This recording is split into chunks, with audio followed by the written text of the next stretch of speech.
What's going on, guys? We are back with another video. Today we are going to be talking about the Hohem iSteady M7. Hohem was cool enough to send this out to us for a review. We're out here with the bike. We got my boy Bryan over here, and we are going to be putting it through the tests. So let's get it opened up and see what we got.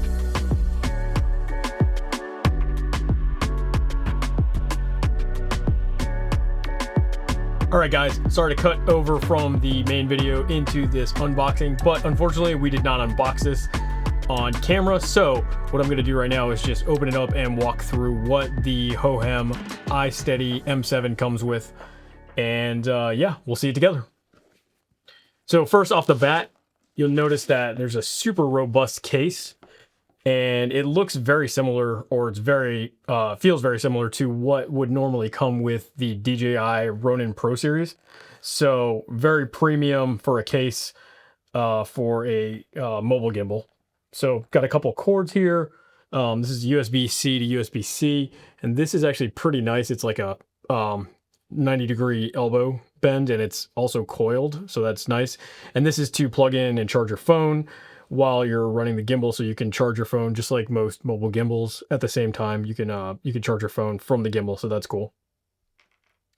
Another one is just a regular USB-C to USB-A, and this is probably just to plug it in and charge the gimbal itself. But you can use any other USB-C cable, obviously. And then we've got some literature. There's some basic instructions, how to download the Hohem app, how to get up and running, so that's just your basic stuff. All right, so here we go. This is the main attraction. So this is the Hohem iSteady M7. Like I mentioned in the video while we were out shooting, you can lock the axes. So we've got the main axis here, we've got secondary axis, and then the third axis right here. And then, of course, we boot it up. There you go. It calibrates, and it's ready to go. And then, of course, you've got this tripod stand here, which is more in line with the Ronin series tripod. So it's plastic, but it's got really nice texture to it, and it's got the 1/4-20 mount, and you can use that obviously on any tripod, but just put it on here. And it acts as a great tripod, but it also acts as the extension handle. So you got that, so you can hold it out further from yourself. Or, you know, obviously when you're filming yourself or any other reason, you just need to put the gimbal down, you could just set it down on the tripod. The main attraction is this AI tracker, and you'll see I do a quick demo in the video, but it's got a camera here that then outputs to this tiny screen, which we'll go over in just a second. But it also doubles as an RGB light. So this lights up RGB and also day and tungsten balance. So you do have a small light that you can use to light yourself up or light your subject up when you're filming with your phone. So that's super handy. And then it just magnetically slides in here and clicks. And there's a couple locks here on the side, so it doesn't just pop off. And the other thing is you can actually turn this around. So it is forward and backward compatible. So again, when you're using the AI tracker in the camera, you can face yourself, or when you're using the AI tracker in the camera for somebody who's in front of you, you can then turn it around. So that's cool that it's backwards compatible. Something that I believe I did mention, but there's a 1/4-20 mount here, which is really handy. So you can add a counterweight if you need, or you can add any other 1/4-20 accessory. So that's really cool. There is one here on the side that you can mount different accessories. Hohem actually makes a briefcase style handle similar to the DJI Ronin handles that you can use, so that when you're in briefcase mode, you'll have a second handle. Unfortunately, they did not send that over, so I did not get a chance to test that, but it is available. And then you've got your USB-C charging port here, which is pretty standard. Trigger to reset the gimbal and do other various features. You've got a jog wheel here on the side. And then the main attraction obviously is this little screen with this joystick, the record button. It's got a zoom rocker, so you can tighten and widen your shot using the zoom in the camera. And then this is the menu button here. Okay, now that the gimbal's up and running, let's go over some of the functions in the menu here in the roller wheel. So you got your battery levels up here, which is cool. You can see that it's connected to the AI module. It's got a Bluetooth link, and then it's got a battery monitor for the actual screen. So just going over the button function. So you can see if I move the joystick around, I've got control over this fully, which is super cool. If I were to be in video mode or photo mode, I could take a photo. Obviously, this is the tilt rocker again. I can zoom in, and then this M button is your different pan follow, pan tilt follow, POV, and then a custom mode if you want to do a custom mode. So I'm just going to leave it in pan follow, pan tilt follow for right now. And then there's this scenario button, which I believe these are sort of like presets. So you got panorama, time lapse, you've got rotation, which is a preset in there, which is kind of cool. You've got balance. So this is very similar to sort of how the Ronin gimbals work, where you can set the balance and you can adjust the balance, and you can also monitor the balance. So this will tell you, so the roll right now is leaning a little left, so it's overcompensating on the left side right there. But that's cool to have because you know sort of like what the status of the gimbal is and sort of where it's at. If I go to the next, so you've got the joystick. So this allows you to control and fine tune the joystick speed and the directions that it goes. And then you've got A, B set. So this again is, you can set a point A and a point B and have the gimbal track A and B. So that's kind of cool. You've got speed, so you can go slow, medium, fast, and that's when you're sort of following and how fast the gimbal moves. And then there's more settings. So this is basic stuff, language. You can turn the gimbal motors, you can turn, sorry, the sound, the beeping off on the gimbal. You got motor strength, so you can go low, medium, high. So a heavier phone, I'd go high so that the strength is, but just note that if you go in high strength, you're probably going to lose some battery life because it's working a little bit harder. And then if we go back to the beginning, the roller function here is you can change that. So we can actually go, right now it's set to focus, but if I set it to tilt, now when I do this, you can actually see that it's tilting the phone. So if you're using two hands and maybe you're moving the gimbal with the joystick left and right and controlling a different axis, then you can tilt with this axis at the same time to get more control over your motions that you would do manually. So you can set that for tilt, roll, and pan. Then you can also set it for CCT, which is the bicolored light. If I turn this on, you can see that the light is going white and super bright, and then we're getting super warm. So you can change the color temperature here in the CCT mode. But if I go back and go to RGB, now you should be able to change the,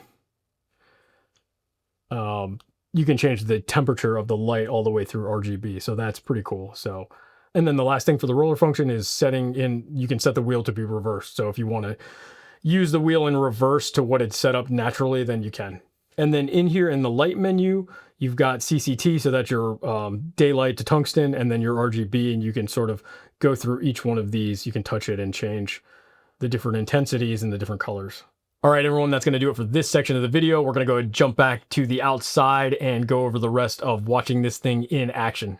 The cool thing about this particular gimbal is that it's built more like your traditional cinema style gimbal, like your Ronins, or any of the other big name brands out there that build more of the larger gimbals. But this is made for a smartphone. Today we're going to be using it with the iPhone Pro Max 16, iPhone 16 Pro Max, and we're going to be shooting a cinematic sequence with it, and we're going to see how well it holds up, if it can stabilize. It's got this cool AI tracker thing that we'll get into in a little bit. But yeah, let's go ahead and get it started. So like I was saying, it's kind of cool because it's got a lot of features that you'd get on the DJI series, like a RS3 or 4. It's got locking accesses, which is awesome. So obviously when you're putting it away, but also when you're just walking around and you're not shooting, you can lock the accesses so it's not flopping all around like a lot of gimbals. It's got this cool tripod mount, which is also pretty common in a lot of larger gimbals. And then just because of the motors in it, it actually can hold a larger payload. I believe it's like 500 grams max, which can hold the larger phone. But also with a larger phone, you can use something like this case that I'm going to slap on. And you can use filters. So right now I've got this Freewell VND polarizer filter on here. And this obviously adds a lot of weight to the phone and makes it a little bit sort of lopsided. The weight's not as balanced on the phone as it normally would be. And the gimbal can actually hold that, that amount of weight, which is really cool. All right. So just gonna unlock the accesses and then boot it up. That's another cool feature about this particular gimbal. Zoom in here. You can see that it has a screen that looks more like a traditional gimbal or a newer style, larger cinema gimbal like the RS series. But the cool thing about this is I can actually detach this screen and I can control the gimbal far away. So if I wanted to put the gimbal down and control it, or if I wanted to have a second operator, I can view this sort of like a director's monitor, if you will. It's, you know, obviously a very small one, but it does have that capability. And I can also control the gimbal from this with the joystick. And then because of Bluetooth, I can actually control some of the features on the camera, which will be my phone. Okay, so jumping back into the AI tracker, one of the cool things is here, if you can see, there's a camera on the front, and that actually is controllable and viewable through the screen. So I can actually frame up my shot in this little screen and control the AI tracker through this screen, which is really cool. So again, if the screen is removed and someone else is holding the gimbal, or I'm putting the gimbal somewhere else, I can still view everything right from this screen and control it. And it's sort of, again, like a director's monitor. I can see exactly what I'm framing up, which is awesome.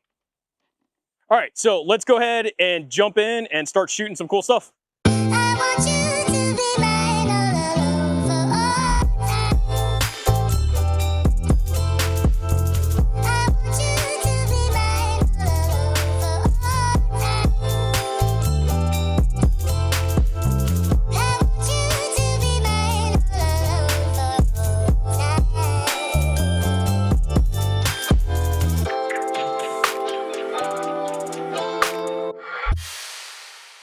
All right, so we just got done filming with Bryan using the Hohem iSteady M7.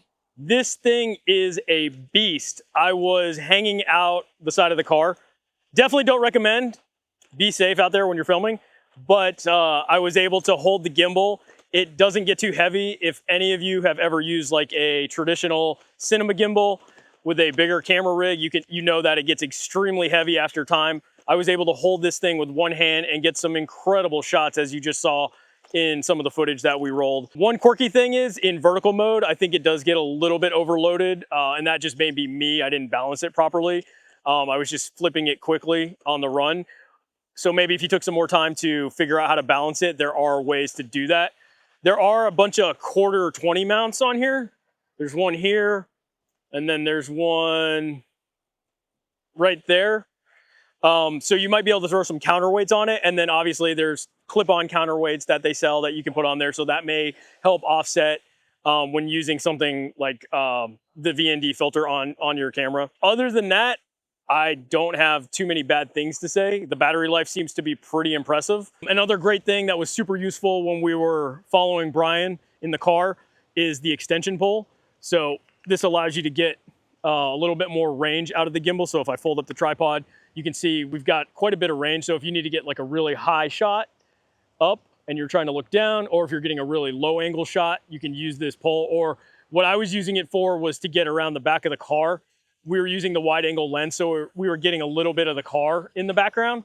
A little bit of car in the corner of the frame. So I was able to reach back further with the tripod stick extended and sort of frame out the back of the car. So super cool, handy. Get you some more range here. Okay, so one thing I did want to go over again is the AI tracking module. So that's here on the top. You can see there's actually a light next to the camera. That white part is actually a light.